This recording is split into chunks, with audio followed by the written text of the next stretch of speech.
आता जेजुरी सोडून एवढा भंडारा कुठं होतो माहिती का? मग काय निघालो आम्ही सगळे रात्रीचे 9 तासाचा प्रवास हो. सकाळी पोहोचलो आणि मग काय पालख्या दिसायला लागल्या. म्हटलं आता आपण आपल्याला जे जायचं तिथे पोहोचलो. काय शेवटी पोहोचलो कसं तसं ना. आपण कुठं पोहोचलो माहिती का? आदमापूरला. आणि एवढा भारी आनंद ना भाऊ, काय सांगावं तुम्हाला. लहान मुलं मोठे माणसं एवढा आनंद घेतात. त्यांची वेशभूषा आणि ते म्हणजे जुन्या काळात आल्यासारखंच वाटलं भाऊ. आणि जेव्हा दर्शनाला मंदिरात एंट्री केली तेव्हा जी मनात काय इच्छा होत्या, काय अपेक्षा होत्या, कुठे गेल्या काय माहिती. जो भंडारा लागला ना, सगळं टेन्शनच दूर केलं त्या सहित. शेवटी मंदिराकडे निघालो आणि तिथल्या गावठी मठ्ठा काय प्यालो लोकांनी बनवलेला.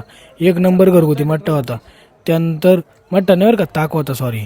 जेव्हा मंदिरापाशी गेलो म्हणलं एवढी पब्लिक मी आता पहिल्यांदाच पाहिला नाही एवढा भंडारा का वाजवू. शेवटी मंदिरापाशी जाता जाता एवढा आनंद वाटत होता का वाजवू तुम्हाला सांगू शकत नाही. तुम्ही या बरं एकदा आयुष्यात माणसाने एकदा आदमापूरला सांगता आणि भंडाऱ्याच्या दिवशी यायलाच पाहिजे. आणि एवढे मोठी पब्लिक ना, म्हणजे जनसागरच मानता येईल. शेवटी जनसागर पाहता पाहता आपण मध्ये गेलो भाऊ. म्हटलं आपण दर्शनाच्या लाईनीला बिलगाव.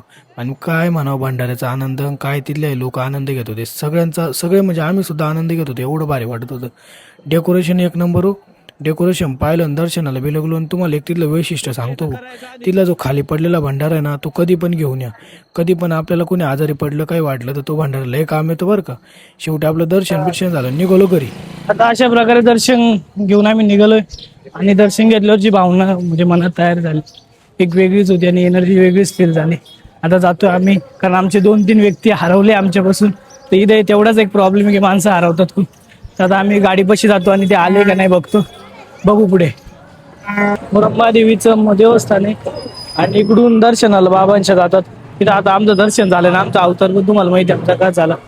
तुम्ही या कॉर्नरला प्रसाद घेऊ शकता, इथं चप्पल ठेवू शकता किंवा इथं ठेवू शकता. चप्पल असं काही इथं चोरी बिरी जात नाही का. पण आता ही आम्ही घालून घेतो आणि बघतो आता. मग काय महाप्रसादाचा आनंद घेतला, पार सगळं घेतलं, निघालो. तर या गाडीवाल्याने खेळच केला बा आमचा. म्हटलं आता ह्यो कधी गाडी काढतो काय माहिती भाऊ. तिची गाडी अडकली होती रस्त्यात, कारण सिंगल लाईन. शेवटी निघालो. मग काय आता भेटू उद्याच्या व्हिडिओला. तर बाळूमामाच्या नावानं